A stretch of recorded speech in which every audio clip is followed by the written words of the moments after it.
So we're here today at the Mecca of bream fishing, the amazing Ferry Meadows lakes. It's run by Peterborough and District Angling Association. They do a fantastic job of maintaining the fishery here, keeping the pegs clear, organising the fishing. They've got a great website where you can go and book day tickets in advance at a reduced rate or season tickets, get updates on the venue, match results, all of that sort of thing. So that's well worth a look. A few things to bear in mind here. If you come here pleasure fishing, it's a great venue for that, but there's no keep nets in pleasure sessions allowed. And likewise, if you have pictures of fish taken, either do them over the water or over an unhooking mat. And then if you fish any of the matches here, there's 2 keep nets and then alternate your fish. The bream here are very, very big fish, so you don't want to cram too many in the net. So by alternating the nets, you never get too many in the net. But it's a fantastic venue, and I'm looking forward to today's session, so hopefully we'll catch a few.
Right, so we're just preparing all the bait ready for today's session, and it might surprise you to see the bait or lack of bait what I've actually got to potentially catch a 100-pound of bream.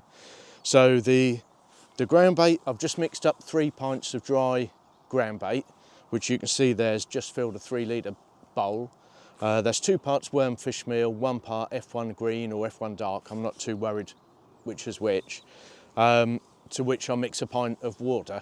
So when I do that at the car park, it turns it into almost like a stodge. But by the time you get around here, you can see that's gone to a lovely consistency that I can wet further or use dry as it is there.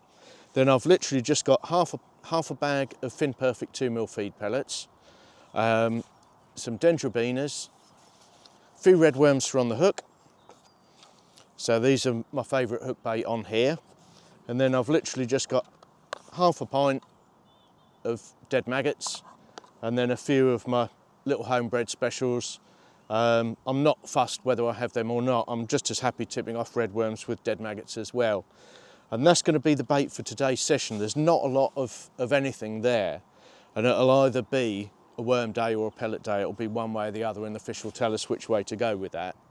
I don't worry about bringing casters or anything like that, because you're not fishing for that many fish. They're very big fish in here, and although casters would be a great bait, you put more particles on the bottom, so less chance of your hook bait getting picked up in a hurry, which is what you're trying to do. So you want to try and lay a table of bait, draw them in, and then localise them on the hook bait area. And by not feeding too many different particles or too much of a variety of bait, that seems to work very well. The only other bait what I'll bring with me is a can of corn. And if anywhere is a little bit weedy and I might have to fish with a method, or I want something that's a little bit more visible amongst the weed, I'll use corn. But because the pegs where we are today in the 50s, there's no weed at all really.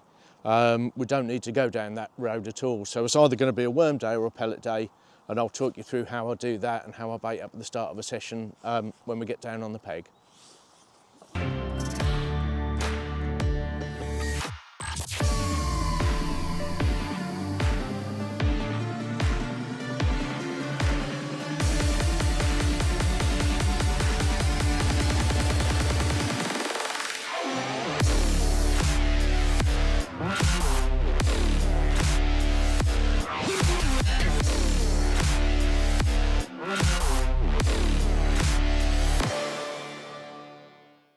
So I'm just about to get the initial feed ready for today. It's obviously one of the most important parts of the day. It's all about setting your peg up ready for how your peg's going to go. although I've not brought loads of bait with me, I still want to get quite a big quantity of bait in at the start. I want to sort of set the table, as it were, but not too many particles. And I also want to be mindful of the fact that it might take the bream an hour, 2 hours, even 3 hours before they move in, before you get your first chance of a fish.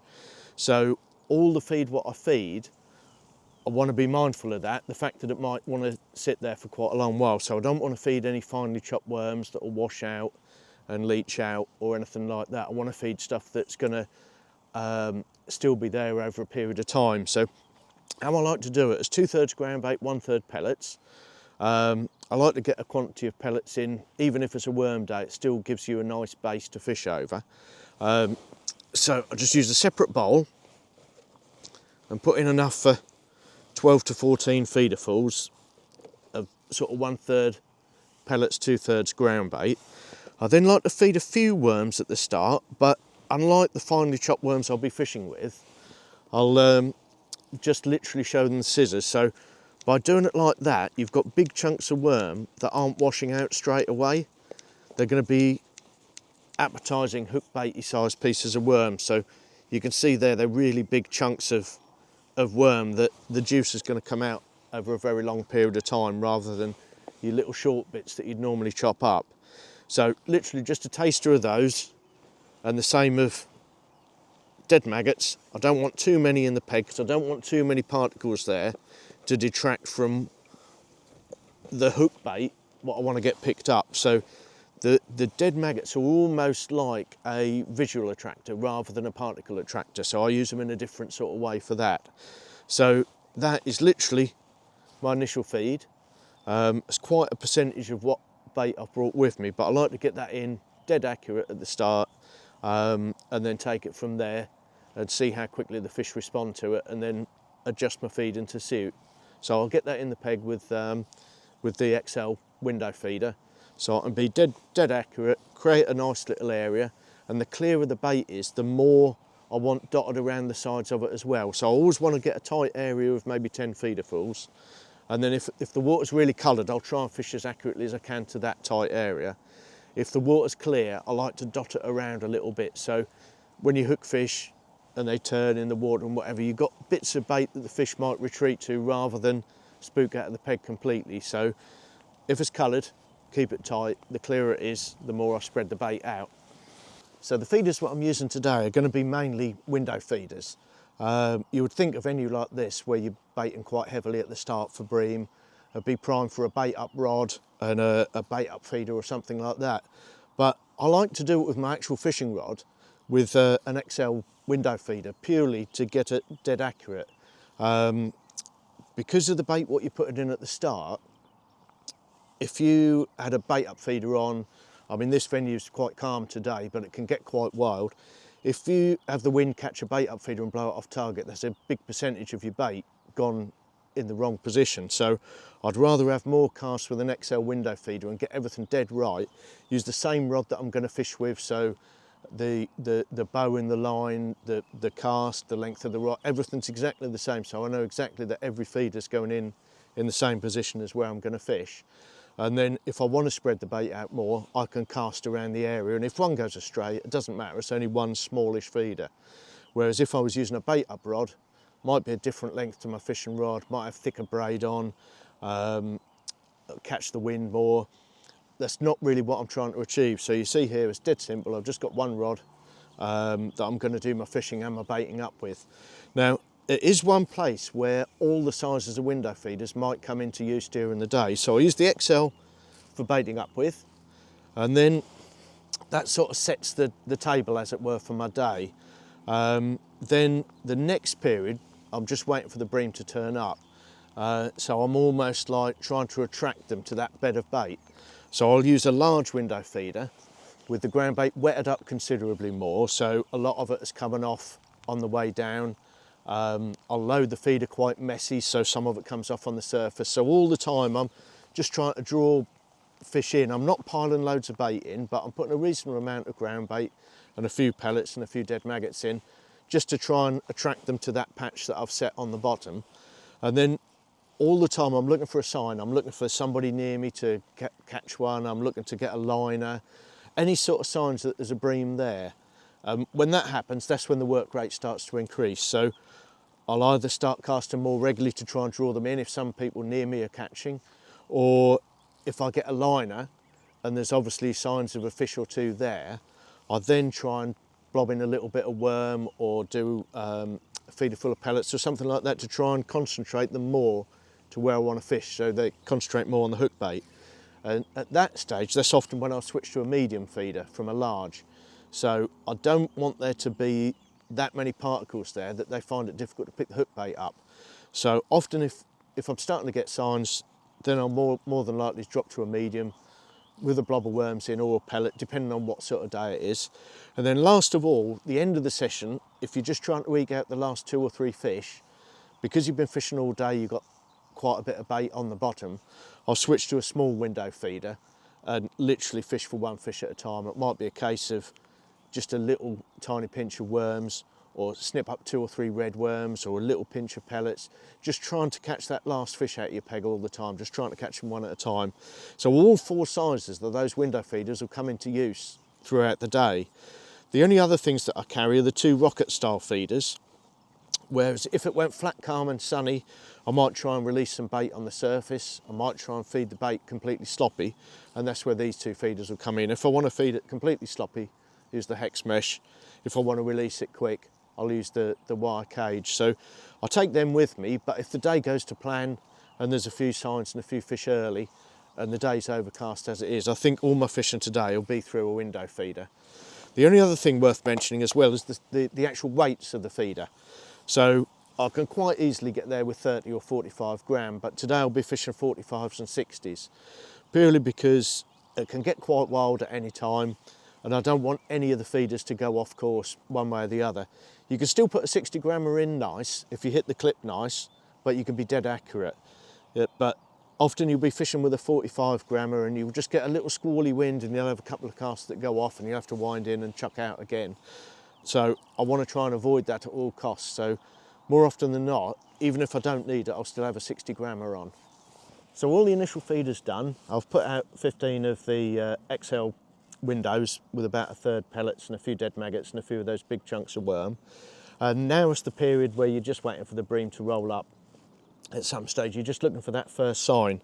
So I've changed the mix to quite a sloppy mix now, with less feed in it, less pellets, less maggots. Don't want to have too many casts at the minute, but I almost want to go, here's my bed of bait, and just try and draw the fish down. So I'm going to fish with this in a steady away sort of style until I get that first sign, a liner or an indication if somebody around me catches.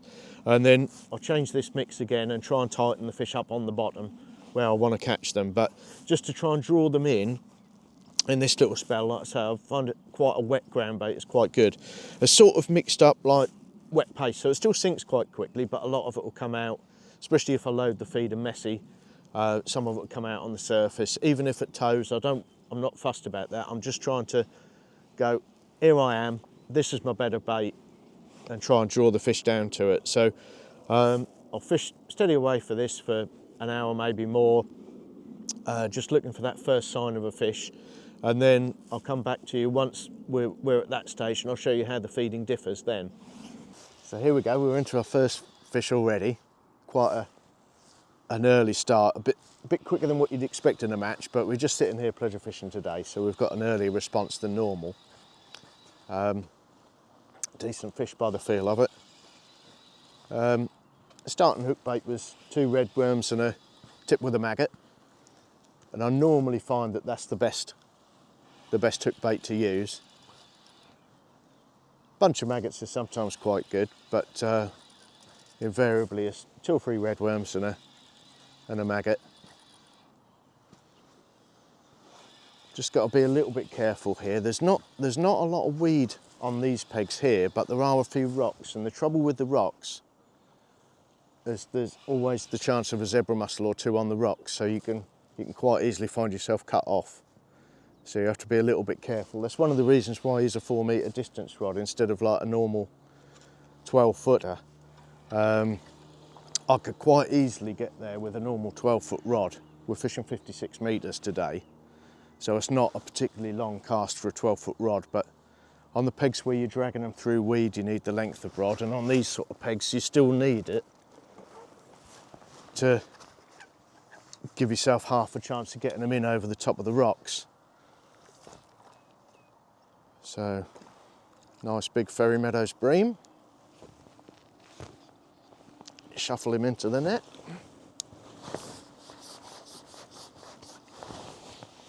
So the fish have not long spawned here, so they're looking a little bit rough at the minute, but lovely fish nonetheless.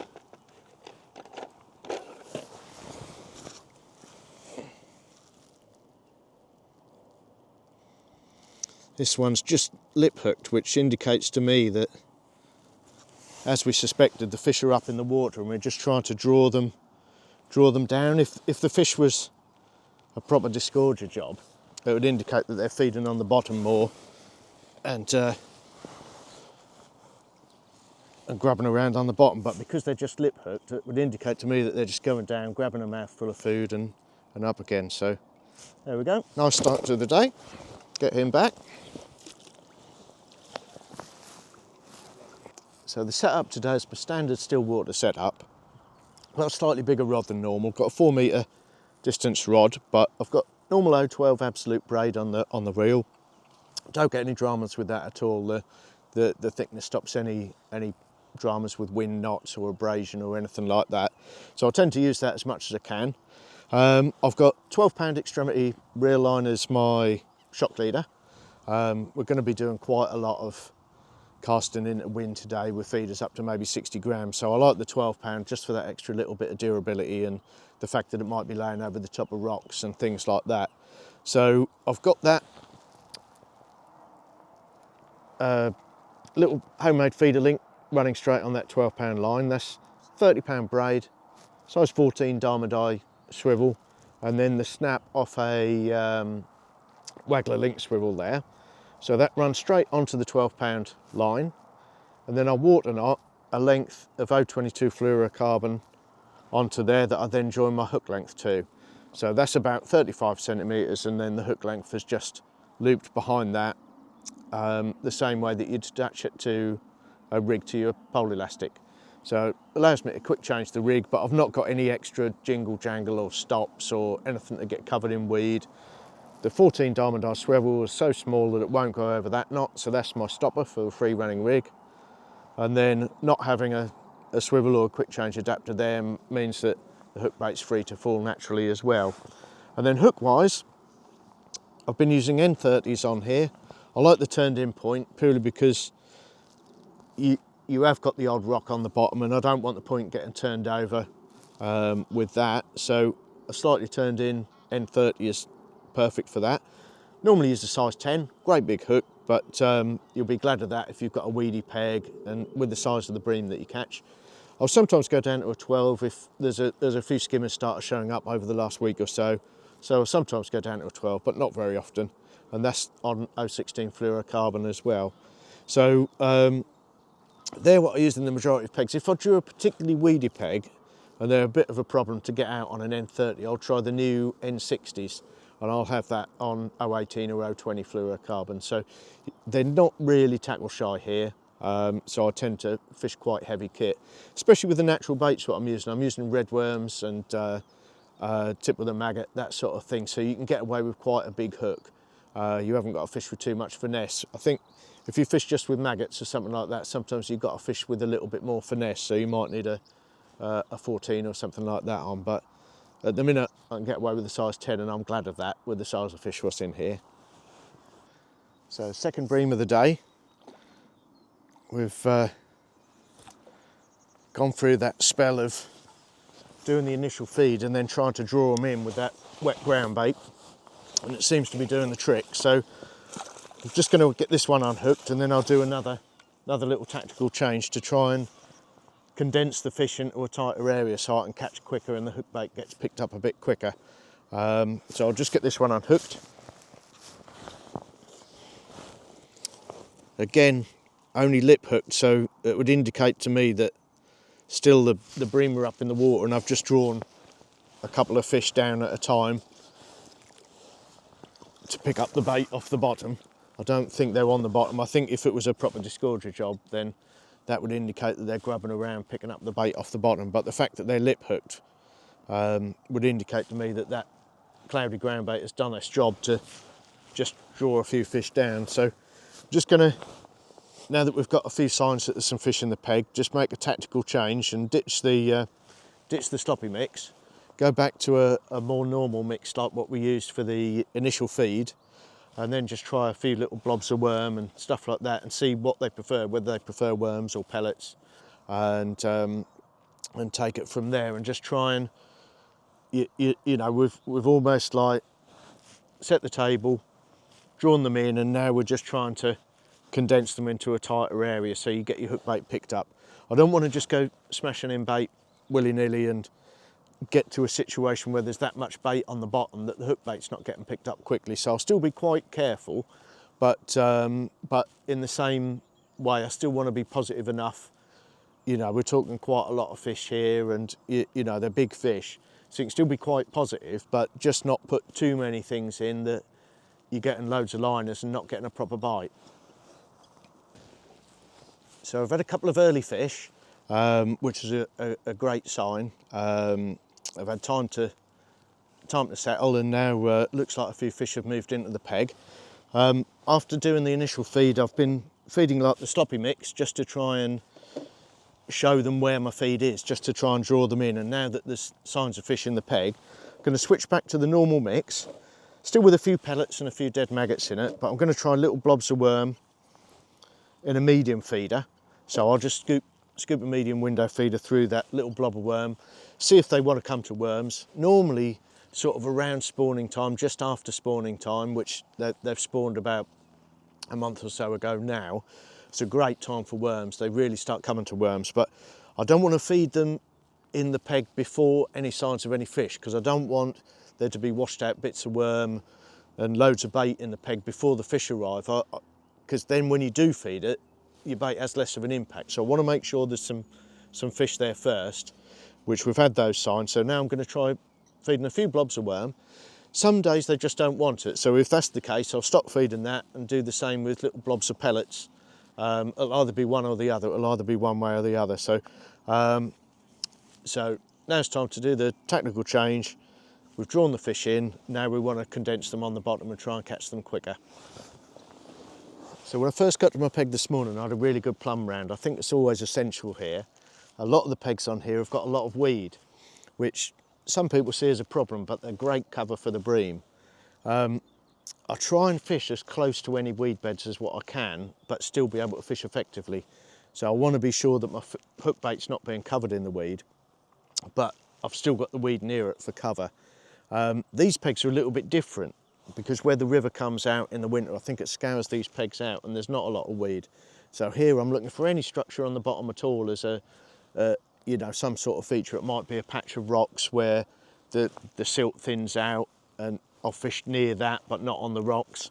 So I'm just looking for any sort of feature. And here as well, you seem to have a definite bream zone, sort of from like 45 to 60 metres as your ideal sort of bream area. So I'll try and find somewhere around that sort of distance, depending on where I am in the lake. If I have to go further than that to get over weed, as long as I've still got weed cover, I'm happy to fish further out. But in these sort of pegs, I'll try and fish in that sort of bream zone if I can.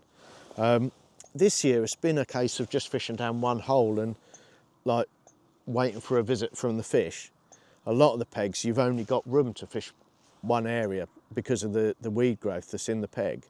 Here I could probably do it a little bit differently, but it's not fishing that sort of way at the minute, so the one hole approach has worked well. But in the past I've done really well fishing two little spots, so sort of 15 metres apart, a little bit left, a little bit right, and catch on the longer one first, bait the shorter one heavier, and switch between the two. And you can sort of, in the second half of the match, you can almost set one up, fish somewhere else, and you first chuck back where you've set it up, you'll catch a bream, maybe two, and you alternate that way. That's been a great method in the past, and I thought that has given me a big advantage over all the people who just fish one spot. But this year, fishing down one hole has been a great way to fish, purely because of the amount of weed growth on a lot of pegs. You've only had one spot to fish anyway.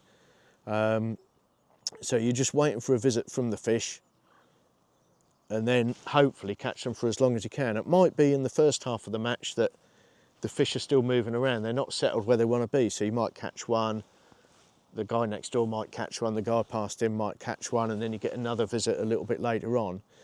But in the second half of the match, that's when the fish usually really want to feed. So you get as many visits as you can in the first half, and then in the second half, that's when you want to up your feed and try and, you know, you've not blown your peg in the first half of the match, but you could take advantage of when the fish really want to feed in the second half of the match. And hopefully that's when you'll get ahead of the people around you. So, like I say, you're just looking for signs all the time that the fish are there and how they want to feed, what baits they want to respond to as well. So, but the essential part of setting up that day is spending quite a long while plumbing up at the start of a session, and just make sure that you've chosen that correct spot to fish. There's a few spots where there's too much weed to be confident that you're fishing nicely, and that's where the method feeder comes into it. So whereas I'll always try and fish redworms and fish with a conventional feeder, if I feel that that hook bait's getting covered up either as the bait descends or as the bream are feeding and they turn the weed over and cover the hook bait up, then a method feeder is a great way to fish then. But you've got to be mindful when you're fishing a method feeder that you're not feeding that much. So it might need top ups with a conventional feeder to bait up with and then fish the method feeder over the top. But I always have a few methods with me, and that's one of the reasons why I pre-prepare those 2mm Fin Perfects. Because if I didn't have the option of fishing a method feeder, I'd probably feed the Fin Perfects dry, so I could get more in the peg and, you know, they'd eject out of the feeder nicer. But I prepare them almost ready to fish with the method, so if I draw one of those pegs where I have to fish it, I've only got to tinker with those pellets a little bit and I've got ready prepared method bait with me at all times as well. So I've just had another little liner there. I'm just trying to read the tip to see what's happening in the peg. If I'm getting a lot of liners and the bait's not getting picked up quite so quick, it's a sign that I might have to adjust the feeding a little bit, or that maybe I've fed too many particles. You've got to be especially careful with that when you feed them micro pellets. But all the time I'm just trying to read the tip. Now, tip-wise, invariably it's a 3-ounce tip on here because it's a big wild water. It's not long before it gets quite a bit of tow on here if the wind gets up, and there's no missing the bite, so you don't need to fish with a more delicate tip than that. So you can see there already I've not tightened up to the tip, but I've still got a bit of a bend in it from what tow is there already, and we've got a relatively calm day today, so you've still got quite a bit of movement on the water. But a 3-ounce tip just makes it easy to read the tip and to you know, be able to fish effectively in whatever weather conditions. So invariably it's a 3-ounce tip. So I've just had a couple of little liners this cast, but I've not been picked up yet, so I'll just see what happens. This is the first cast with sort of a bit more worms in the feeder, so it might be a day where they don't particularly want that, or it might take a little while to get a response. And it's still early in the session, there might not be that many fish there yet. I might have just attracted a couple of early ones with that sloppy mix, and there's not any quantity of fish there yet, so I might have to go back to doing that until there's more fish in the peg, and then switch back to this later on. So I'm just watching the tip and just trying to read any indications what are there, just to get an idea of the quantity of fish what were there at the minute. So, vital piece of kit for this sort of bream fishing is a stopwatch. Something that a lot of people think is a bit faffy and a waste of time, but to be fair, it's something that took me a little while to get into, but it gives you so much information. It's very easy to have a cast and think it's been out for ages and wind in, and you've only left it out there 2-3 minutes.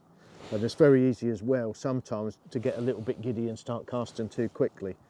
So you're looking for feedback from the fish all the time. You're looking for a pattern to the bites, and also you're trying to pace yourself. You don't want to be in and out too much when there's no fish there and put a lot of bait in, so it decreases your chances when the fish move in. You've got too much bait on the bottom. but it also allows you to speed your casts up. If people around you are catching, you've got to do something to force the fish into your peg. So it's a vital piece of equipment for this sort of bream fishing. It just lets you fish more effectively, and fish at the right times and get bait in at the right times, and just to pace yourself and get feedback from the fish. You know, quite often there'll be a pattern emerge with how long it takes to get a bite as well.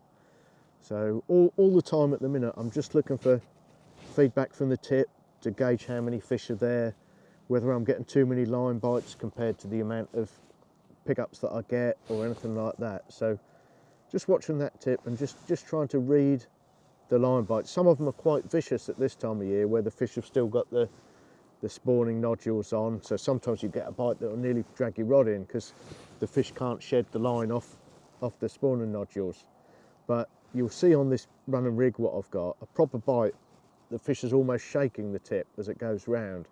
So it's picked up the hook bait, it knows it's hooked, it's trying to shake the hook out and swimming off with it. And you'll get to see quite quickly as we watch the tip which ones are line bites and which ones are proper bites. But again, it's giving you feedback as to how many fish are there and whether you're feeding it right or not. So quite often, if you're getting loads of liners that's taken ages to get a pickup, you've got too many particles on the bottom, too much food, too much alternative food. That's why I don't bring many dead maggots, I don't bring casters. The dead maggots are more as a visual attractor, just to try and draw them down, not to get them grubbing around on the bottom. And the other thing that you've got to be careful with, obviously, is micro pellets, which are a fantastic bait to draw the fish in, but it's very easy to keep putting them in all the time and have loads on the bottom, so the fish has got a free meal over and over again without actually having to search out your hook bait. So you have to be very careful when you're doing that, but by watching the feedback off your tip, it gives you an indicator as to what's going on and how you've got to adjust that going forwards.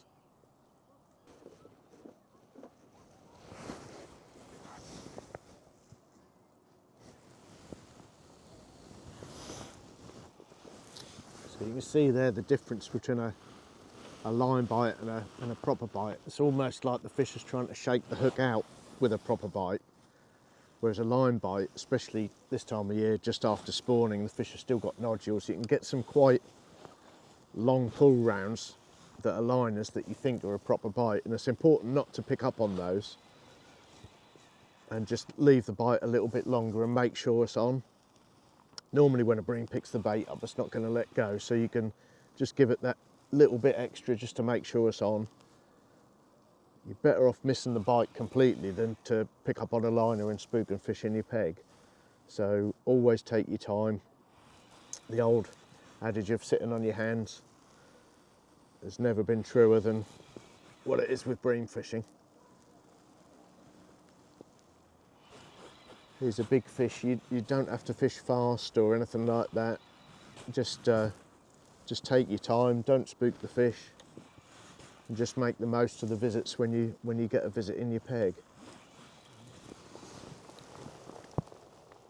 Just keep the rod high over this middle bit. I've got a few rocks there, so I just have to be a little bit careful with those, because you can quite often get zebra mussels on the rocks. So when the line's under tension like this, it's only got to touch one of those and it can cut your hook length straight off. So you have to be a little bit careful. Likewise, in the pegs further up that are full of weed, you've got to drag the fish sort of through the weed, but you don't have to be particularly violent doing it. Every time the fish kicks, it sort of kicks its way through the weed itself. So you can just let the fish do its work if you keep steady pressure on. But we've got this one past the dangerous bit, so you can see here, great average stamp of fish. The last few weeks there's been a few more skimmers showing as well, but not caught any of those today.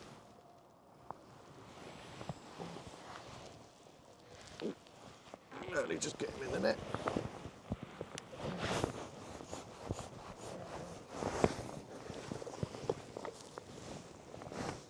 Again, just lip hooked. So still relatively early into the session, and the fish are still in their sort of milling around stage, I think, and we're getting a few visits, but I'm expecting later in the day the fish to be grubbing around on the bottom a lot more, so they'll be feeding differently. You'll be able to feed more bait, more worms, and in a more positive manner later on, and you'll be able to tell when you unhook the fish. There'll be like a proper disgorger job as opposed to just hooked in the lip. So again, just 2 red worms tipped with a maggot. Gone back to feeding the sloppy mix, so although we've had some fish, still don't think there's that many there yet, so just a case of just keep trying to draw more in while they're in this sort of stage of milling around the peg, and then later on when I think they're more inclined to feed properly, then I'll switch back to the normal mix and a bit more bait in it. What I don't want to do is get too much bait on the bottom before the fish are actually feeding properly.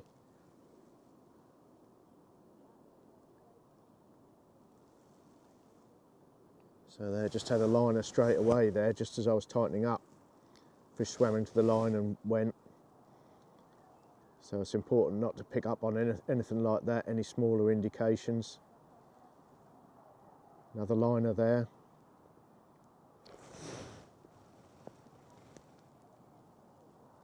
So you can see the fish have come into the cloud of bait straight away, which is great. You know, although I've not had a pickup, it's still a great sign that you're drawing more fish into the peg and that there's fish there, and you can build on that.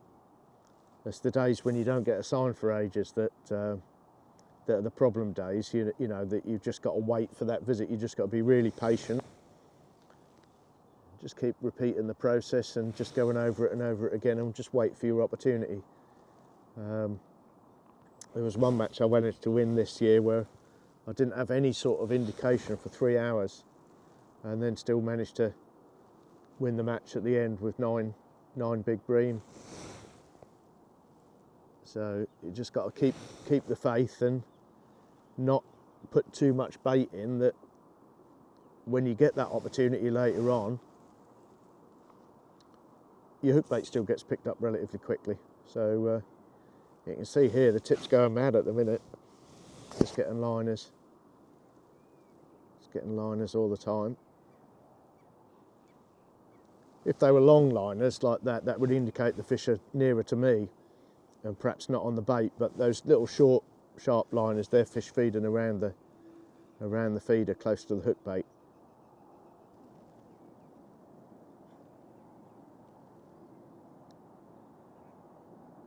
I think that's a skimmer that's on, yeah. Let's make sure.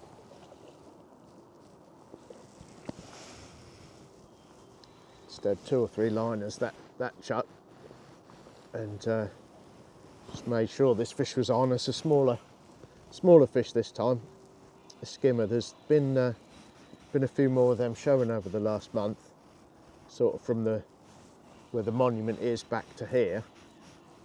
It's weird how they sort of just turn up at certain times of year, but they're also mixed in with the big fish. It's not like you've got a shoal of skimmers or a shoal of big fish. You get a mixture, which is strange on a lot of venues. When the big fish are in, you don't catch any skimmers at all, but on here it is a bit of a mixture. But lovely little fish, and a good sign for the future as well. There's quite a few of them now.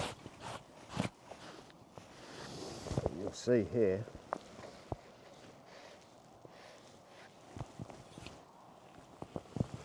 Lovely little silvery skimmer.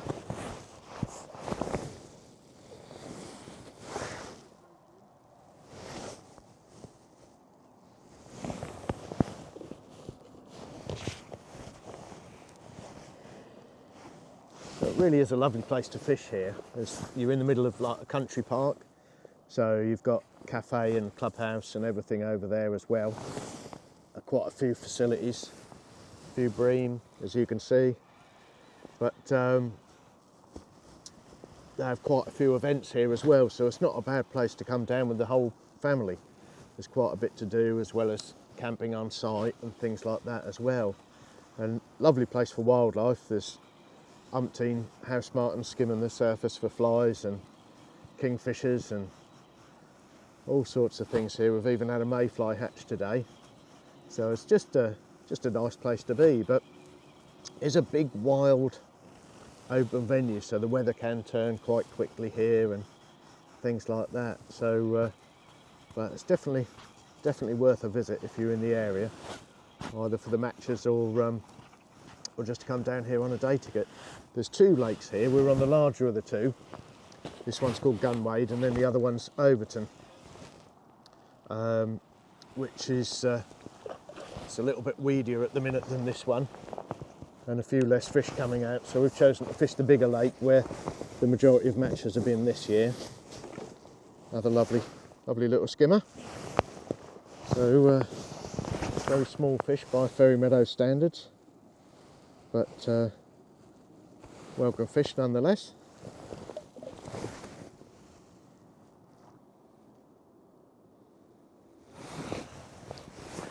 So there's several things you can do to try and make a bite on here. Obviously timing and whatever is the most important, you know, doing the things at the right times. But on days where it's flat calm and you think all hope's lost, emptying a couple of feeders out on the surface can be a deadly tactic. Just empty a couple out straight away and then cast over the top.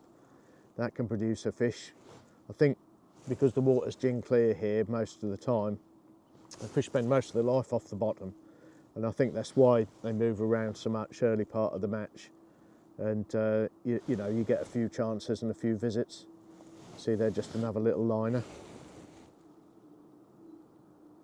But yeah, that can be a deadly little tactic. And then later on in the session, once you've caught a few fish, if you need to eke one or two out, you know, you need one or two more just to boost up what you've caught, then snip 2 or 3 red worms in your feed or little tiny pinches of bait. That can be a great tactic just for the extra fish or two what you need just to take you over the winning line, hopefully. And also as well, fishing on the edge of your feed. So what I like to do here is have my centre, I then dot 2 or 3 feeders each side, and sometimes just a cast on the edge of the shoal can be really, really good. Then right at the end of the session, peeling a couple of metres off and going beyond can be very good as well. But it's only the sort of thing what you want to do for the last 1, maybe 2 fish. It's not something what you want to do too early, spread your bait out and things like that. Most of the time it's all about timing and waiting for the fish to come to you. But just when you need to just get those extra fish or two at the end of a session, they can be great tactics.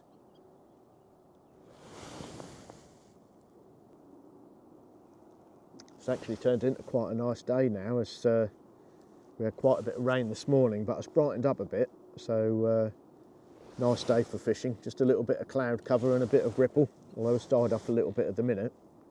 So hopefully it'll be nice for catching a bream or two. So we've got another bream now. Just gone through a little spell of catching a few skimmers, and just gone back to trying to feed worms again, quite heavy. It's sort of like, it's that weird sort of third of the way through the session sort of stage where you've drawn a few fish in, but they're not quite at that stage where they're feeding ravenously yet. So just trying to still be a little bit careful, but that one was with a feeder literally rammed full of worms.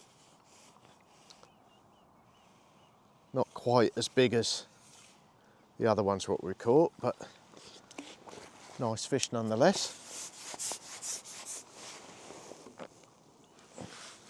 So the average stamp on here can quite easily be £6, but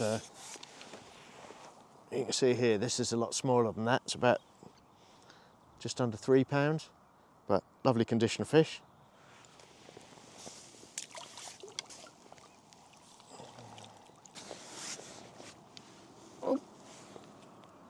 bream on. You can tell the difference between a proper bite and a liner. Liner's always like just smooth bite, whereas a proper bite, you can see the fish is almost trying to shake the hook out and get rid of it. So while I've been rudely interrupted by this fish, I might as well tell you about how I like to set up out in the water. So it's a similar sort of setup whether I go to places in Ireland or over here where you've got to wade out quite a way. So I normally set my platform up just under the water, so when I set the box on top, the foot plate is just under the water. That way, if the wind gets up really badly, the waves aren't hitting the bottom of the foot plate and nudging your tip around or splashing you or anything like that. The waves can go over the top of the foot plate and under your box. You just got to give yourself enough room to make sure that waves don't go over the top of your box. But I find that's a great way to set up with your foot plate just under the water, as long as the water's not too cold, and just create a little bit of extra stability with the side tray with the extra legs as well. So although the side tray on the other side's got a support arm, still like to have the extra legs, and then if I need multiple rods or anything like that, the roost can come off that side. And I find that's a great way to set up when you wade it out in the water. Another nice proper Ferry Meadows bream. This is the stamp what they're famous for. So I had £97 in a match the other week. It was only 16 bream and a tench. So you can tell from that what stamp the fish are. So that's why you've got to be quite careful and you know, not be too gung-ho with the amount of bait what you feed, because you're not fishing for that many fish.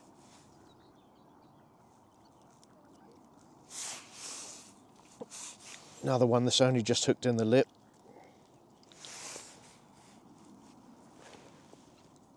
Just followed the feed down. Let's see if I can hold him up for you. Proper old warrior, this one.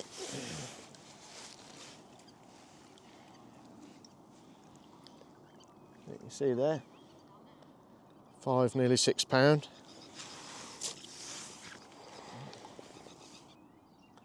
So we're now coming to the end of a great session on Ferry Meadows. It's been an interesting day today. Although we've not had a lot of competition with people around us fishing, it's still been interesting to see how the fish have reacted. So after the initial feed, we've had quite an early response, feeding that almost sloppy mix and drawing the fish down onto the initial feed that we fed. And we've had a couple of fish really early, quite quickly on that. And it seemed to be a little bit of a false dawn, because as soon as I started feeding bait properly on the bottom, there wasn't really that much of a response. But I carried on catching for quite a while by switching back to that sloppy mix and taking it gently, but every now and again you draw one down and catch it, and draw one down and catch it, and it's worked quite well. But the last hour we've been able to put bait in. The weather has changed a little bit, the time of day is a little bit later, and we're now piling worms in and catching regularly. It's sort of like shelling peas now, but I think if we'd have done that earlier, we probably wouldn't have got the good response later on. So it's been interesting to see how the day's unfolded, and I thought as soon as we had a few fish in the peg, we'd be able to switch to, you know, back to a normal mix and feeding bait, but it's not worked at all. So I had to persevere with the sloppy mix for sort of 2.5 hours before the fish really wanted to feed properly on the bottom. Well, like I say, now I'm getting a good response, feeding like a feeder full of worms, and just waiting patiently, and everyone's a pull round. So here we go, another old Ferry Meadows warrior to end the session on. It's been a really interesting session today. we had quite an early response feeding that sloppy mix over the initial feed.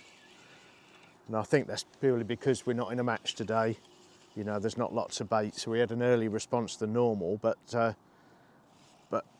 it didn't turn into a session where I could start feeding a lot of bait straight away though. So I've ended up having to keep nicking odd fish, feeding that soft mix with not a lot of feed in it for 2.5 hours before we could start feeding any quantity of bait. And then I've had a little run, putting in a good quantity of worms and fishing with a conventional mix on the bottom. And then it just had another little lull, and this one I've actually caught by putting the XL window back on and emptying 2 on the surface and then chucking a small over the top, just with the bait wedged in. And after a couple of minutes it's gone straight round with this, so it's obviously come straight into the cloud, and then we've been able to catch it with the wedged feeder on the bottom. But nice end to a very interesting session.